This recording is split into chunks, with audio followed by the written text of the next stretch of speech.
Welcome to It's Called Soccer, the show that brings you the biggest stories, the best guests, and so much more. I'm Rebecca Lowe, host of the Premier League on NBC, and I'm joined today by 8-time Premier League winner Gary Neville and European Cup winner Jamie Carragher. Don't forget to subscribe wherever you get your podcasts and digital shows, whether that be YouTube, Apple Podcasts, or Spotify. We come out every single Wednesday, and then you will not miss an episode. Here's what's coming up on today's show.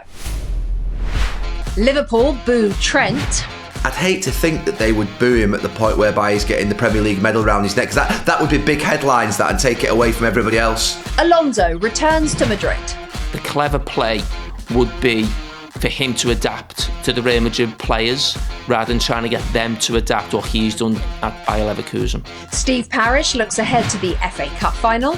They should just give it to us, really, shouldn't they? Really? They should do, really. I mean, Really? They should really. If we're honest. And we hand out the It's Called Soccer Awards. Biggest disappointment, Gary? Player, team, can have whatever you want. Biggest disappointment? Oh, Manchester United, without a shadow of a doubt. That's all coming up on this week's episode of It's Called Soccer. All right, chaps, welcome to the latest episode of It's Called Soccer. Yes, I know I look like an absolute state. I have just come off a flight from California literally about 70 minutes ago. Yes, wearing a Crystal Palace shirt. We'll get onto that later. Don't ask me about the colour clashes. I can't right now. It's been a long night. Okay, we've got a lot to get through. We're going to start with Trent Alexander-Arnold and the treatment that he received at the weekend. Monday of last week said that he was leaving the club after 20 years, as we know, and then booed when he came on, booed every time he touched the ball. What I know you've both had your say on Sky Sports about this. What I think I would like to ask now, Jamie, is what does Slot do for the next two games? Because in my mind, imagining, and I'm going to be at Anfield in a couple of weeks' time for the game against Palace where they lift the trophy, the idea of them booing him when he gets a medal around his neck and when he has his turn to lift the Premier League trophy, that would be a stain on the day and a stain on the season. They can't allow that to happen. But at the same time, you can't just not put him in the squad, Jamie, can you? Because that's not fair either. So what do they do? What does Slot do?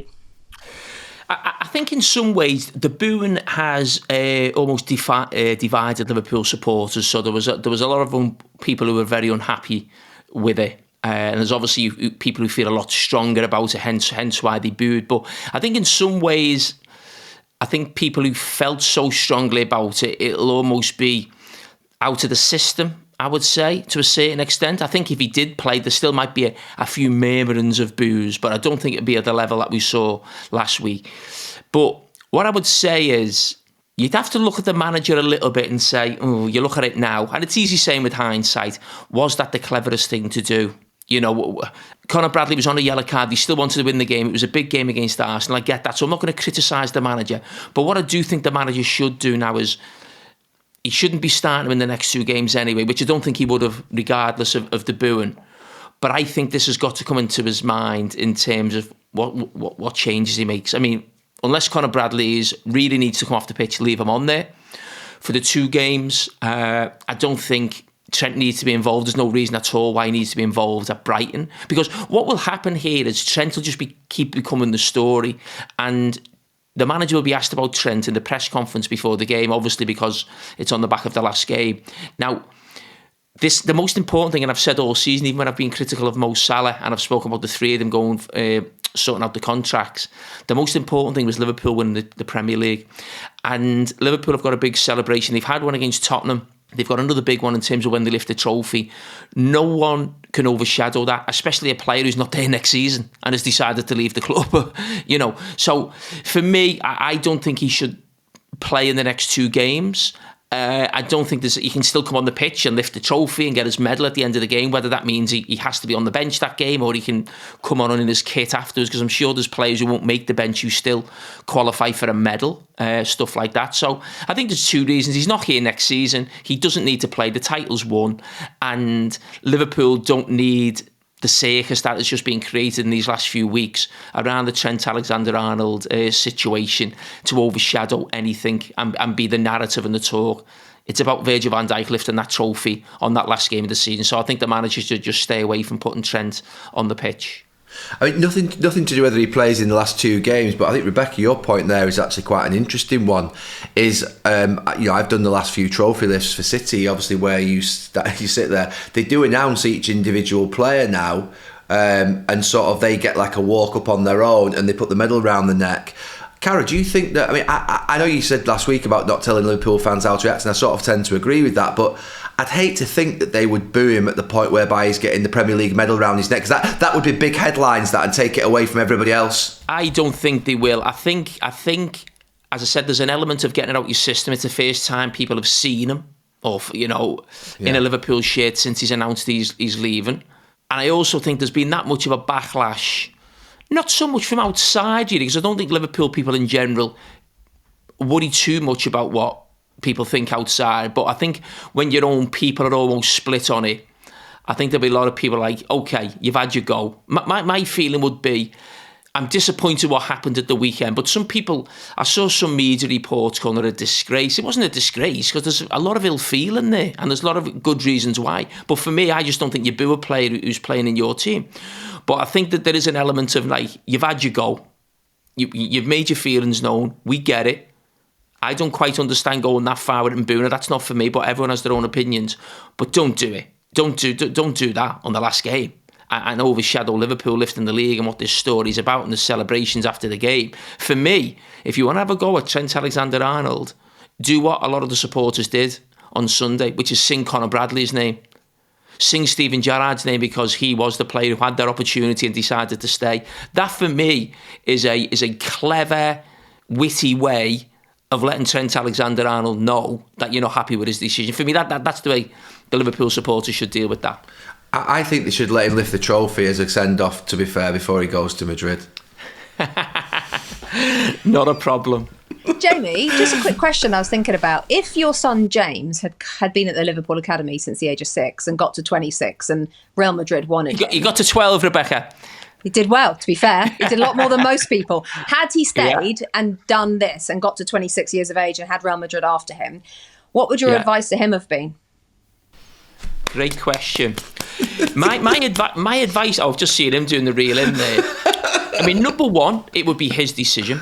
Number two, what I would say is, and I've been banging this drum all season, not really to send a message to Trent as such, but almost to prepare people for what was going to happen. I could see this 6 months ago. I remember away at, I think Liverpool played Tottenham away. Maybe it was right about Christmas. I had a discussion on the TV about Jamie Redknapp. And I knew how big this was going to be. I've got the feeling that maybe Trent and his family and the people around him felt like, yes, Liverpool supporters will be disappointed, angry, but they'll get over it in 12 months. And in the future, I'll be fine. Now, I'm not quite sure. I think there's certainly been a lot of Liverpool footballers from the city who are a lot better than me.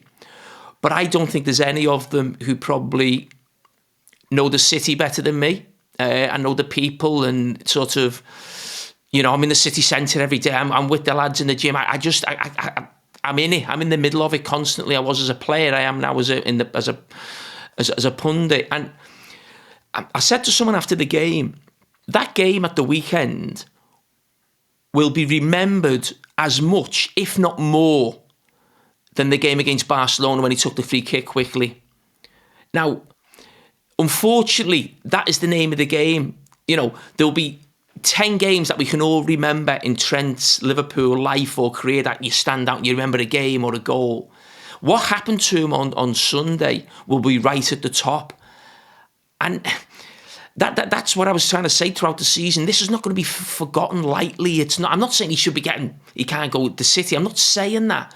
But that thing for me, and you've got that, Gary, of always having that thing of your club, and it lasts longer than your football career. It's the rest. This is your rest of your life, this stuff. This is not just like right now and then in 12 months everyone forgets about it. It's different as a local player and it stays with you for life. And so what would you tell him, James? If it was my son, one, you wouldn't go on a free transfer. Okay. If you want, listen, no one in Liverpool is denying that Real Madrid are the biggest club in the world. No one's saying, Liverpool are the same as Real Madrid. Real Madrid are out there on their own. Right. Unbelievable football club. And for 95% of players around the world, and I said this on Sunday, the majority of Liverpool players in the dressing rooms want to play for Real Madrid. And Liverpool supporters understand that. Man United fans understand it in terms of Ronaldo going. So it's just about the money. It's just the fact that he ran down his contract. It's about him being a local player. That's the big thing. So does that mean, Jamie, does that mean if I have a child and I put him into the under-7s in the Liverpool Academy, that's it then? He can never leave unless he wants to get abused. So all those under-7s right now, they're all locked in then? They're done? Have you ever been to Liverpool, Rebecca? Leaving Liverpool is the most... I used to always think about how do you leave Liverpool? If you leave to better yourself, people will have a go at you because you're supposed to be here. I always felt my job was to make Liverpool as good as they could be, no matter where we were in the league. Right? I'm a local player. I know the fans who go home and away. But why is that different from Arsenal? Why is that different from City? Why is that different from United? And they're okay when players go. Well, I don't know if it is, but Rebecca, he's number one. He's leaving for free. Okay, so that doesn't go down well. Even though he didn't cost any money. Okay. And that, in a little way, is a little bit of my view as well. But I can understand people being frustrated with that.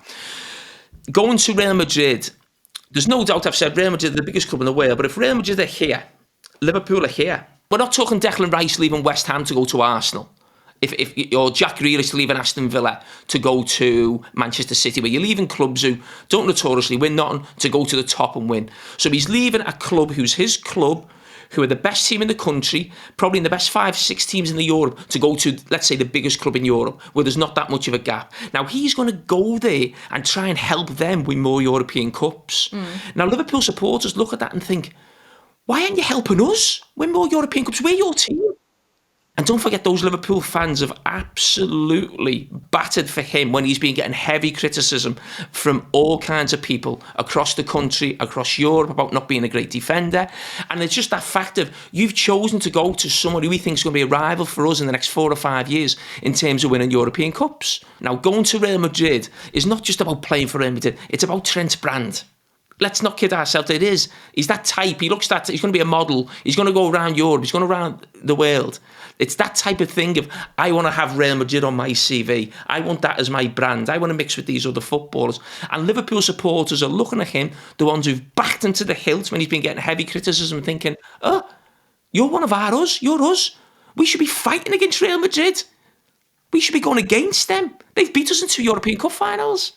Gary? I think, to be fair, Rebecca, you have to accept Liverpool is a slightly different city than most cities in the country. I think Manchester's only 50 minutes away, but I think it's far more international. I say that with respect than Liverpool. Liverpool is a city that really does look inward first, and that means not inward in respect of sort of forget everybody else outside, but they very much sort of like built their sort of pride on sort of looking after their own and not letting each other down, and we're there for each other. It's like a sort of a fighting spirit that exists. You just have to accept that basically exists within that city. It's built on passion and spirit. Now, don't get me wrong, that's not to say Newcastle or Manchester or Leeds or Birmingham, other regional cities in this country haven't got that extreme passion, but they're also, I think, a little bit more international. They're a little bit more, sounds crazy, I see Liverpool players and Liverpool managers walking around Manchester because they probably don't walk around Liverpool that much. I know it sounds quick because they probably get absolutely sort of like mobbed and sort of like they be agile. Whereas in Manchester, they feel like they probably can walk around a little bit more because it's just a bit different. It's always been like that. I did interview him for 3 hours about 2 years ago, and I didn't know what this kid was like at all. I actually didn't even really remember him in an interview. But what struck me was how intelligent he was. Jamie's just mentioned his brand, and I think that there's a point there about the fact that I think he does see Liverpool, Real Madrid, LA. I do think he'll end up in America. He'll do 3 or 4 or 5 years at Real Madrid. Hopefully he'll do well. And I think he'll go to America. And I think that's where he sees his life and his career, that he doesn't just see himself being sort of staying in Liverpool. I think he views the life and the journey. I think he's looked at Jude Bellingham. I think he's probably looked at David Beckham. He's looked at people who've sort of like, some people have stayed at Liverpool like Carragher and they've had a great post-career, they've had a great career. But some people who've actually sort of left have also gone on to have great. I think he'll live in America. I think he'll do different things. So I think he's that type of person. I just don't think he should be punished for that. That's all. I don't think, people having a brand and going to America and going to Real Madrid. I just don't know if he should be punished quite how. And what's so sad is that I just thought about him after the game at the weekend. We got in his car and drove away after 20 years of that club for that to have happened. I just think is just sad from both sides. But fingers crossed, like Jamie says, maybe they've got it off their chests. We'll find out, won't we, in a couple of weeks, certainly against Palace on the final day of the season. We could probably go on forever. Go on, real quick. If you're a non-Liverpool person, you look at this and think, do you know something? You had to make that move. If you're a non-Liverpool person, you look at the opportunity he's got to go and be Real Madrid's right back, play for Real Madrid. You say, look, you've won 2 leagues with Liverpool, you've won a Champions League. You now can go and play for Real Madrid. A giant in the game. I honestly think he's made the right move. And to be fair, I wouldn't have said that 20 years ago. But when I look back now at Ronaldo and I look back now at David Beckham, and I think to myself, do you know something? You two would not be where you are today if you hadn't gone to take that move to Real Madrid. So I think he's done the right thing. Can I say something? Because this gets what you've just said there gets said a lot. People say he's won everything. What else is there left to do? We'll win it again. But if he hadn't won anything, people had used that as an example to go as well. He hasn't won anything. He's got a goal there. He hasn't won it on a Liverpool. So is there a certain amount of medals he can win? Exactly. That means he can stay at Liverpool. Is it got to just be like, if he's won 3 medals, he stays at Liverpool. But if he's won none, he goes to Madrid. If he's won everything, he goes to Madrid. Okay, let's end, because we could carry on forever. But he does have a new manager when he gets to Real Madrid, of course. Xabi Alonso, who you know really well, Jamie, from your playing days at Liverpool. He's leaving Bayer Leverkusen after a brilliant 2.5 years there, winning the league, cup double last season, and then almost that treble, actually, wasn't it, when they lost to Atalanta in that Europa League final. How do you think he's going to work out, knowing him how you do at Real Madrid, Jamie? Listen, I think Real Madrid's a club where, more often than not, they do well in that, they're always there or thereabouts, whoever the manager is. And I always think in some ways it's not a manager's club, Real Madrid. It's not really about coming in with something really clever tactically, or, a big surprise, or, I look at Ancelotti as a, and he probably gets disrespected a little bit. He's loved for what he's won, but people never talk about an Ancelotti style. He's very much like, what players have I got? I'm going to try and make this work. So it's not about I'm going to baffle them with science. I can't imagine that happens at Real Madrid. It's just making the players feel good about themselves. And I think at times they've moved away from those managers and tried to go, okay, Del Bosque felt to me he was like an Ancelotti type. He won a couple of Champions League. Then he went to sort of Carlos Queiroz, didn't he? You can imagine him, Gary, as like a real coach, tactician, trying things. Just doesn't seem to work. Now, the thing that I'm fascinated with Xabi is that in his first real big job, he's played 3 at the back by a Leverkusen. Now, I'd be really interested to see if he does that again, because that to me would just feel weird at Real Madrid. That just wouldn't feel right. It's a really sort of, you need certain players to play that system. You almost need specialists in certain roles. And I think you probably have to do a lot of work around that as well, maybe in a pre-season. And I just don't know if Real Madrid's the club to sort of do that and build up a system in a pre-season when you've got players like Mbappé and Vinícius Jr, who just basically 2 of the best players in the world, but they want to play their own game. And I'm really interested. He's a clever man, Xabi Alonso. And I think that the clever play would be for him to adapt to the Real Madrid players rather than trying to get them to adapt what he's done at Bayer Leverkusen.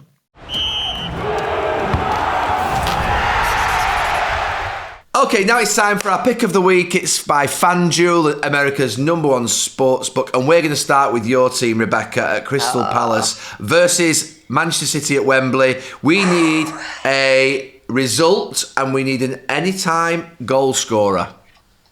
Oh my God, I feel ill. I'm obviously going to go for a Palace win. I think it's going to be 2-1 in normal time, and I'm going to say that Gay's going to get a goal. Oh wow. That's a big one. Karen, next, you. I mean, obviously Manchester City are the favourites, but I'm going to go for Palace. I just think the confidence from they'll have been at Wembley in the semi-final to sort of be on that pitch and dominate a team as good as Villa. The way they played at sort of City going 2-0 in front, I know they lost heavily in the end, but I just think, going away to City, find yourself 2-0 in front, the results they've had of late. And I just think on the back of, is it going to be one of those seasons what Newcastle did, having not won a trophy for so long, and Palace. So maybe my heart is ruling my head. I do want Palace to win, obviously, but I think they're a good team. I think they're difficult to play against. I'm going to go for exactly what Rebecca said, 2-1 Crystal Palace. Scorer? I'm going to go for Sarr. He's on fire. Okay, Gary? Well, let's go for the hat-trick. I was in America watching that. I was in America watching that game actually with you, wasn't I? That Crystal Palace City game, Rebecca. Do you remember in the studio we were watching it? And I mean, the way in which Sarr and Eze played in those channels in the first half, because the fullbacks kept going out to the base of the wing backs, and Sarr and Eze just kept running into those spaces, and they were creating nightmares. So I'm going to go for Sarr to cross it and Eze to tap in. Game number 2 is where I will be at on Sunday. I don't know if you're there as well, Cara. Apologies if you are. Arsenal versus Newcastle. And it's a big game. Big game.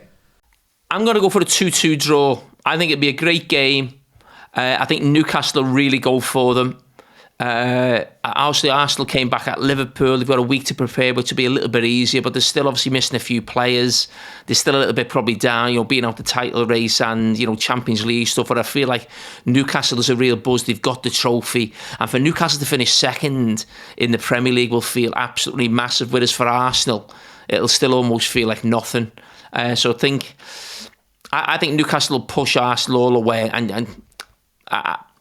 I'm going to go 2-2. I don't see Arsenal winning. I think Newcastle might win. I think Arsenal are just crumbling a little bit. 2-1 Newcastle.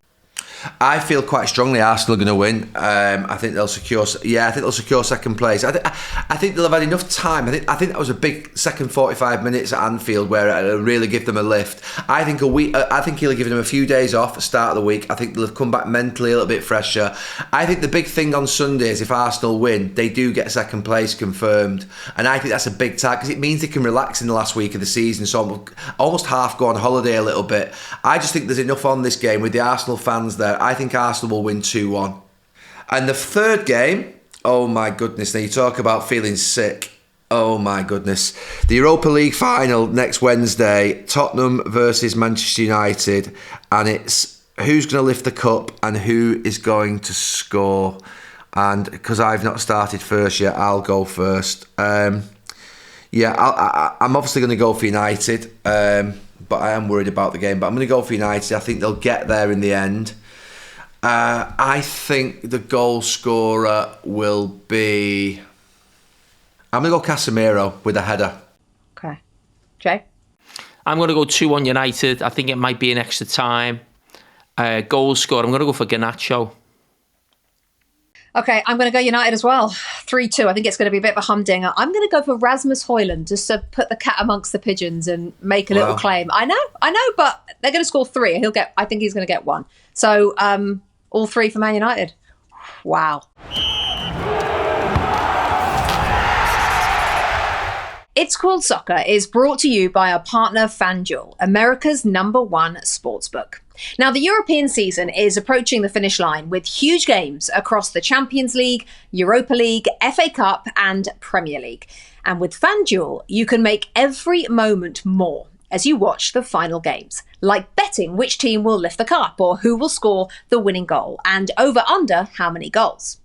There is an endless number of markets available, and FanDuel gives you the chance for a greater payout when you combine your picks to create a same-game parlay. New customers can bet $5 and get $200 in bonus bets if your first bet wins. That is $200 in bonus bets.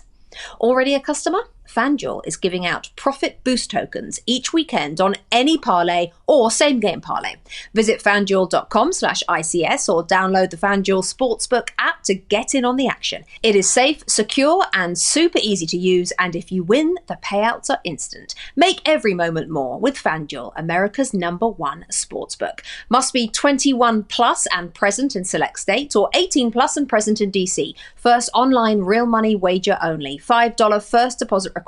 Bonus issued as non-withdrawable bonus bets which expire 7 days after receipt. Restrictions apply. See terms at sportsbook.fanduel.com. Gambling problem? Call 1-800-GAMBLER or visit rg-help.com. This episode is brought to you by Ultra Running. When you're out for a run, it should be about hitting your goals, clearing your head, or just getting out in the fresh air. The last thing you want are uncomfortable shoes that rub or slow you down.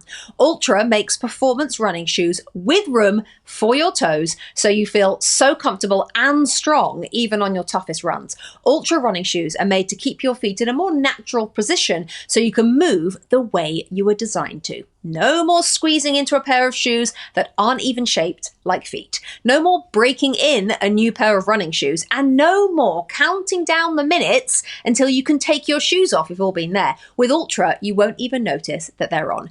With shoes for the road, trail, gym and hiking, plus a variety of styles and colours to match any outfit, any run and any occasion, it is easy to find your perfect pair. Because you shouldn't have to compromise style for comfort. Try Ultra with a free 30-day trial and free shipping at ultrarunning.com. That's ALTRA running.com.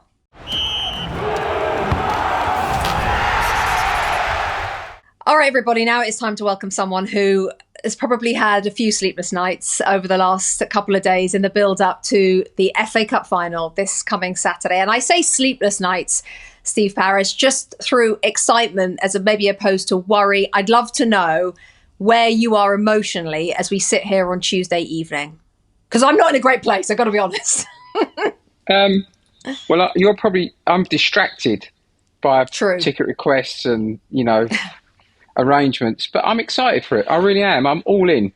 I really believe that we can do it. The manager believes he can do it. The players believe they can do it. So I'm all in. So it really is going to be a bad Sunday if we don't do it. Does it feel different from 2016 in terms of how much confidence there is? No, I think we were confident then. I think maybe we've got a squad that's got a little bit more experience. If you look at Jefferson and Daniel, they played in Copa America finals, and obviously Mark got to the Euro finals. So maybe we're a little bit more prepared as a club than we were then. Bit more ready to do it. But, I think we thought we could do it in 2016. We were 8 minutes away, I think 12 minutes away. So we definitely, believed then, and we believe now we can do it. Steve, is when you mentioned the players and some of the games and tournaments they've been involved in, is this, along with the manager who come with great pedigree, I think won a European trophy himself in his previous job, is this the best sort of group as a whole that you think Crystal Palace have certainly had in your time, but maybe even in the Premier League era? It's hard to say that, isn't it? Because we've had such great groups of lads and good players, but I think we've gradually built the sort of average quality level of the squad up over time. And yeah, it really does feel like, I would probably be fair to say they're the best team, in terms of rounded team. We used to have probably a little bit more of a difference between maybe the better players that we had in the squad and some of the other guys, that we got promoted with. They would probably be honest themselves and say that might have been the only way they got into the Premier League, was to be promoted there. So it does feel more like a Premier League squad, yes, to be fair. I think it's a good question. Steve, there are a lot of...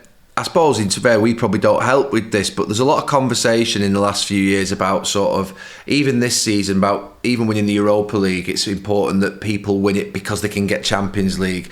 And it's the same, I think, in the sort of FA Cup. People sort of, maybe downplayed the importance of the FA Cup maybe at times over the last 10 years because they're more sort of, if you like, concentrated on Champions League football or staying in the Premier League or whatever it may be. How do you see that from an owner's perspective when you look at this game on Saturday versus, say, for instance, higher position in the league? What are you asking me? Do I think it's right that you get to qualify via a cup?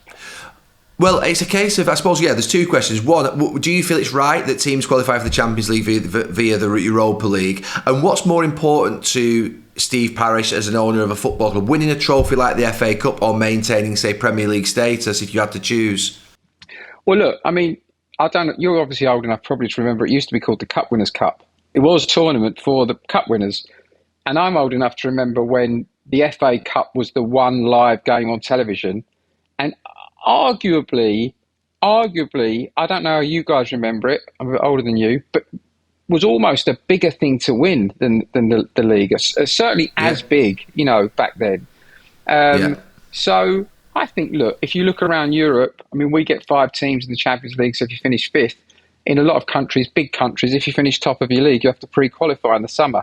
So I think we need to be careful about what we think is fair. I think that winning a cup is so difficult. Look at the amount of teams that haven't won anything for such a long time, Gary, big teams, that if you do achieve that against the kind of people you have to beat, albeit I realise it's a one-off game, it's not as hard as winning the league, of course, but it's still, I don't know, the last time a team like us won the FA Cup was Leicester probably, right? When they had their kind of purple patch. So I think it's fair. I think obviously you've got the anomaly this year with the Europa League and Manchester United and Tottenham in it, but nobody's ever said anything before. I think it's a reasonable prize to get for winning that tournament. It's still a difficult thing to achieve. And in answer to your second question, for us, winning a trophy would mean so much, wouldn't it? What are you in it for if you're not there to win trophies? And, you both come from teams that still want to win, new trophies every year. And so you should. And for us, this would be the first major trophy in over 160 years. So it would be an incredible achievement. And one, as Rebecca said, it's hard to really think about the enormity of it for the club. And then to cap that with playing in Europe as well, for the first time, you'll know that we finished third in the old Division 1 and qualified for Europe, but then Liverpool were reinstated and we didn't get there. We were, I think, one of the couple of years after the runners-up of the FA Cup used to go into Europe. So we've come so close before. And for the fans to have those away days in Europe and all over the country would be amazing for them. So, we would love to do it, both reasons. Steve, can I ask you about the manager? Because I really enjoy watching his play. He's coming with that system. People talk about the system around Manchester United a lot, but he's coming with that similar sort of system.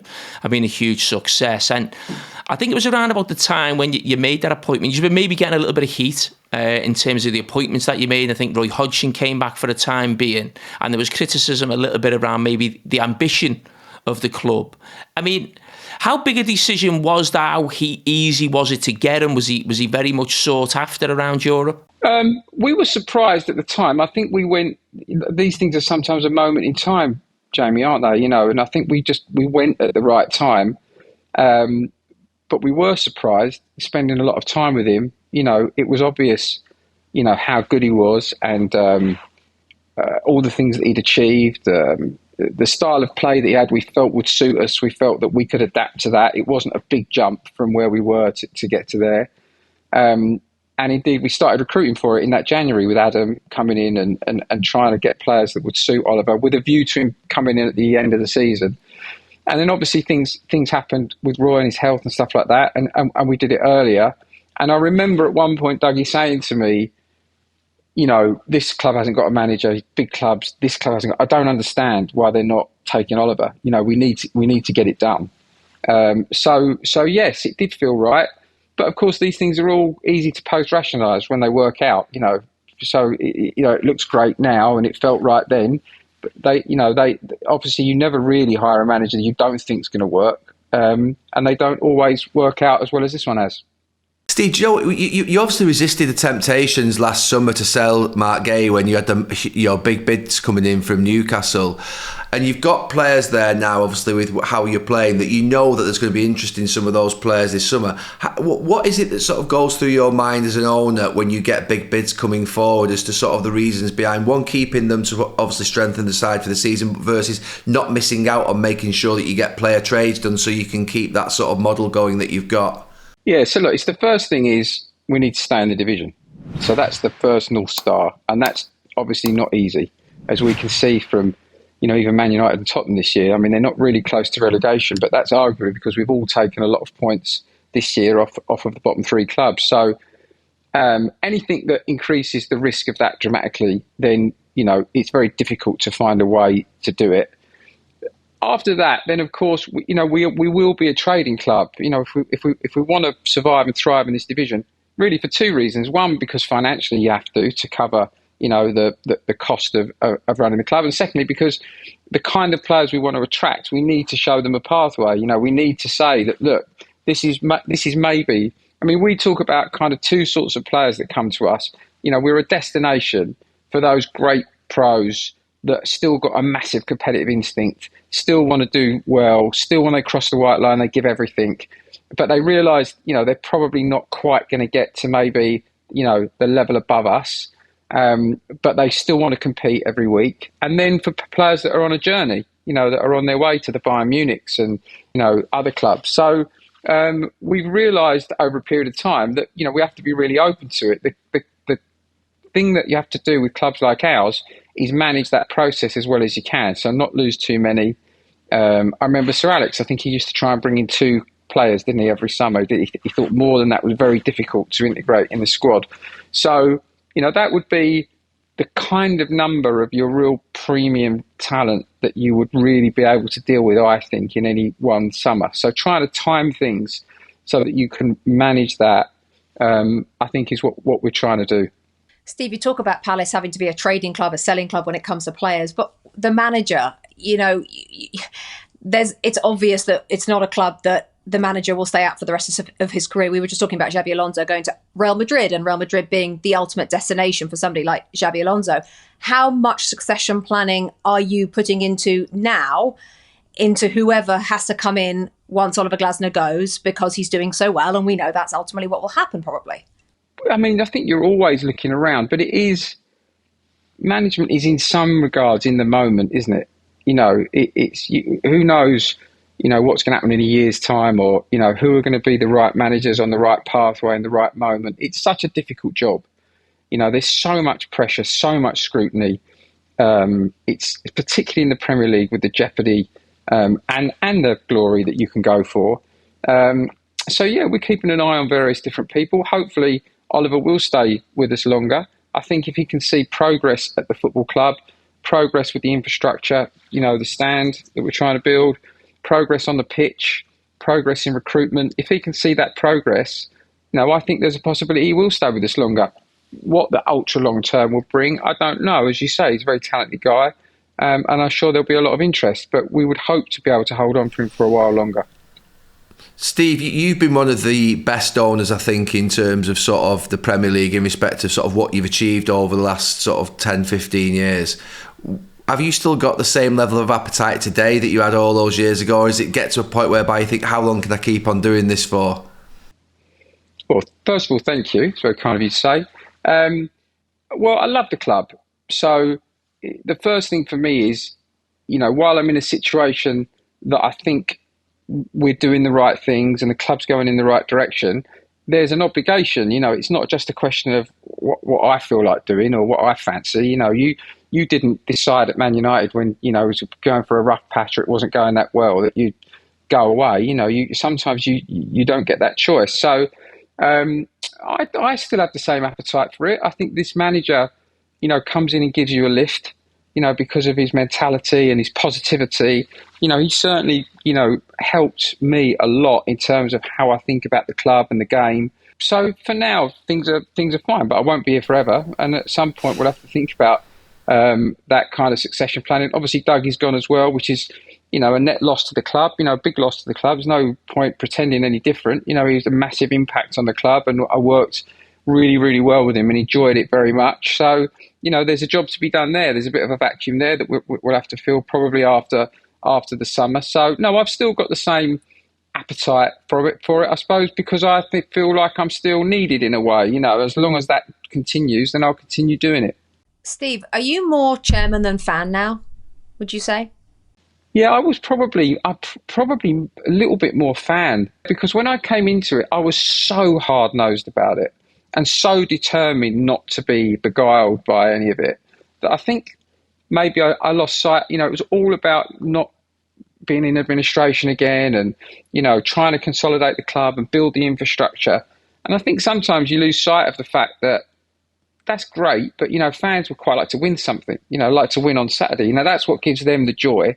As Oliver said, when you look up in the stand at the semi-final and you see the joy on all those people's faces, you have to remember that is what you're there for as well. You're there to do that. I mean, somebody who's a bit older maybe, I'm going to build a stand in 3 or 4 years' time. That might not be what their aspiration is. So I would say I probably really try to tune in a bit more to what is the mentality of a fan. What do they desire? What are they looking for? What builds a football club from a point of attracting people to it, more fans, more excitement, more enjoyment. So, no, I think I've probably gone a bit the other way and got a bit more excited about putting a better team on the pitch and going up the division and winning trophies, trying to get into Europe. I think that's probably where I've gone the other way. Steve, the elephant in the room is Manchester City. They are a formidable opponent. You played against them a few weeks ago and you found yourselves 2-0 up, and obviously it didn't go your way in the end. But actually going to the Etihad and finding yourself in that position, I mean, in some ways that gives you sort of belief that you can get a result against this Manchester City team, but not maybe the Manchester City of old this season. Definitely. Look, we've got results against them before, and we can do it again. We know it will be tough. We will have to play our best football, show our personality, do the things we do. Dean will probably have to have a very good day in goal, and maybe. I mean, I went to last year's final against Man United, and they weren't great on the day, Man City. I think they'd be the first to admit that. So. Maybe they have an off day. Maybe it's not quite their day. Maybe we get a bit of luck. Maybe there's a sending off. Maybe who knows? So of course it's going to be difficult. We're not delusional, but all we can do, as Oliver says, is go there and show our personality and give our best. If we do that, I think everybody will come off the pitch happy, and the fans will be happy, and I think we'll give ourselves a real chance as well. Steve, just quickly before we finish, it strikes me that being a Palace fan and being a fan of those, not the top six, basically, it's a completely different life experience to being, say, a fan of Liverpool or United back in the day, City. And the juxtaposition of the fans on Saturday, for me, is so interesting. There's one set of fans that have been to Wembley, I think, nearly 30 times in the last 10 or 15 years, and another set of fans that have never won a trophy. It feels to me like a win for Crystal Palace. It will change people's lives. It will give them a line in the sand in their actual life, which, not just Man City fans, whoever we're playing on the whole from the top six, it wouldn't do that. Do you sense that as well? That it's just so different if you're a fan of the underdog like us, like them. They should just give it to us, really, shouldn't they? Really, they should do. Really, I mean, really? They should really. If we're honest, I think we had a player on loan at Bradford, and the celebrations in the town. The celebrations in the town when Newcastle won. That's what it would mean for our community. For South London as well. It would mean exactly the same. So, of course, right now, I guess we're trying to quell some of the enormity of that, of what it would mean, because we need to keep a professional head on and do the right things, and try and treat the week the same as every other week. You've seen Oliver's mentality going into the game. He's played a full team basically in every game. He believes in being in a rhythm. So whilst I do, yes, it would just be incredible, and it would be enormous. As Jamie and Gary know, you've got to try and keep some of that in check, right? Because that can overwhelm you slightly if you're not careful. And on the day, we need to be very clear-eyed and very clinical to beat these guys. Well, listen, Steve, we of course wish you the best of luck. Thank you so much for joining us on It's Called Soccer. It could be a massive day. It could be the biggest day in the history of Crystal Palace Football Club on Saturday. And I'm fairly certain I say that everyone who isn't a City fan in this country wants that to happen. So thank you so much for joining us, and we'll see you on Saturday. Really appreciate it, guys. So it's time for the inaugural It's Called Soccer End of Season Awards. Plenty to debate and discuss. We will start, Jamie, with you. Best game of the season? But I think in some ways it's probably obvious in that the Champions League semi-final we've just watched between Barcelona and Inter Milan. But in terms of the Premier League, I would say the last Merseyside derby at Goodison means a lot to me, that fixture. I think it was probably one of the moments of the season, really, because there hasn't been too many, because the season's almost been done quite early. So I'd go for that one because what the fixture means to me as a youngster, as a player. And it was, in some ways, it was fitting that, it finished level in the last game, and the way it finished, with Tarkovsky getting that goal. Liverpool, as a Liverpool supporter, I felt, the league's gone. What it meant for Everton fans, they were on the pitch. There was a fight at the end. It was just a great way to finish Merseyside derbies at Goodison. Yeah, had everything. Gary? Best game, I'm going to go for Newcastle versus Liverpool, Carabao Cup final. My best game, I've interpreted that as my favourite game, and that's the FA Cup semi-final, Palace against Aston Villa, just because I think it was a little unexpected. Biggest disappointment, Gary? Player, team, can have whatever you want. Biggest disappointment? Oh, Manchester United, without a shadow of a doubt. I just think, look, if you said what could go wrong in a season on and off the pitch, sacking a manager, being 16th in the league, with the sort of outlay of money that was spent last summer, I just think where they are, Tottenham aren't far behind, let's be clear, in respect of the fact that they should be sort of further up the league as well. But, I have to say Manchester United, for a club of that scale, size, magnitude, investment to be where they are in the league is unbelievable. You can't even believe it. No, I know. I'll just jump in with mine because it's the same, but it's a little tiny bit more specific, is the complete lack of improvement under Ruben Amorim. I like him. I like his style. I like his personality, but they've actually got worse. And that is rarely happens. That for me is the biggest disappointment. He comes in, he's done absolutely nothing. Jamie, your biggest disappointment? That's exactly what mine was. It was because he was so sought after. I thought he was going to get the Liverpool job last season. He was seen as one of the best young managers in Europe. When he first came in, I think Man United were only 4 points off the top 4 positions, Champions League positions. So I'm waiting to be sort of wowed a little bit, considering the reputation he'd sort of, built up in Portugal. Jay, we'll stay with you for team of the season. I wonder where this is going to go. I think it could be Newcastle. They could end up being second or third. If you'd have said to me at the start of the season, Newcastle are going to finish third and they're going to win a trophy, I'd be like, wow. That would just feel like, how can Newcastle get third when you think of sort of the other teams in the Premier League? And don't forget, in the summer, they had huge issues around sort of buying and selling, PSR issues. They were almost swapping players rather than actually going out and making big signings. And the fact they won a trophy, I'll go Newcastle. Okay. Gary? I think Forest deserve a special mention. To be where they are, I must say Forest are the team this season.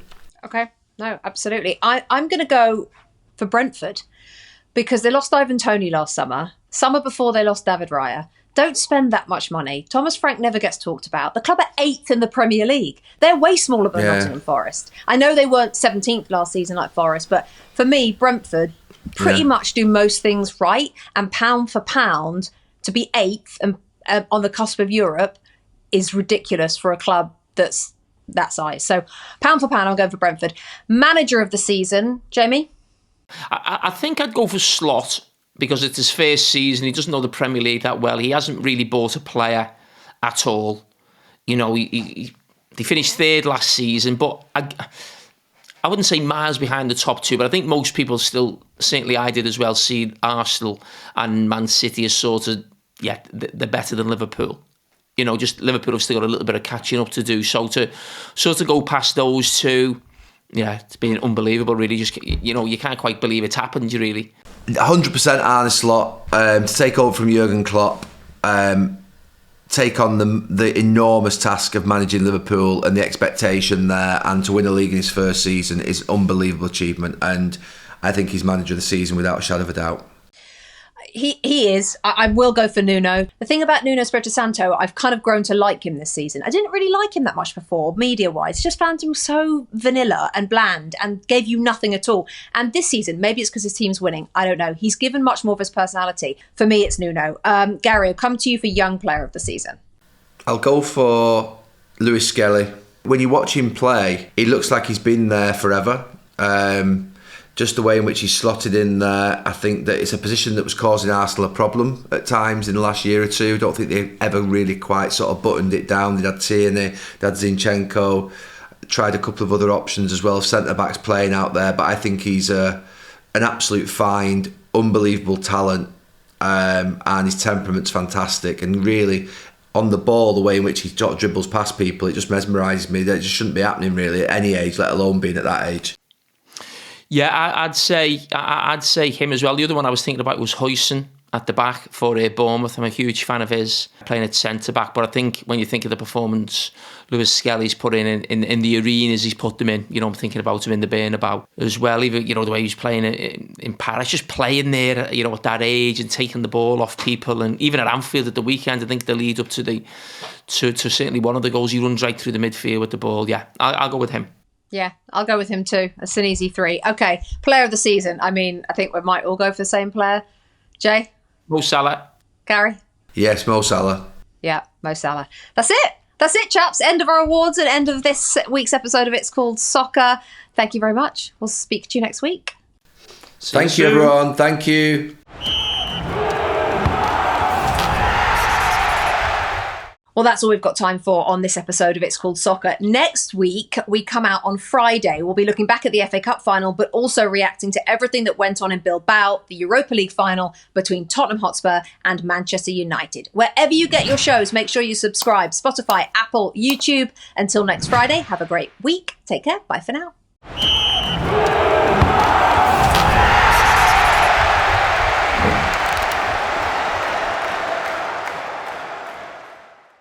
Must be 21 plus and present in select states. For Kansas, in affiliation with Kansas Star Casino, or 18 plus and present in D.C. Gambling problem? Call 1-800-GAMBLER or visit rg-help.com. Call 1-888-789-7777 or visit ccpg.org/chat in Connecticut or visit mdgamblinghelp.org in Maryland. Hope is here. Visit gamblinghelplinema.org or call 800-327-5050 for 24/7 support in Massachusetts. Or call 1-877-8-HOPE-NY or text HOPE-NY in New York.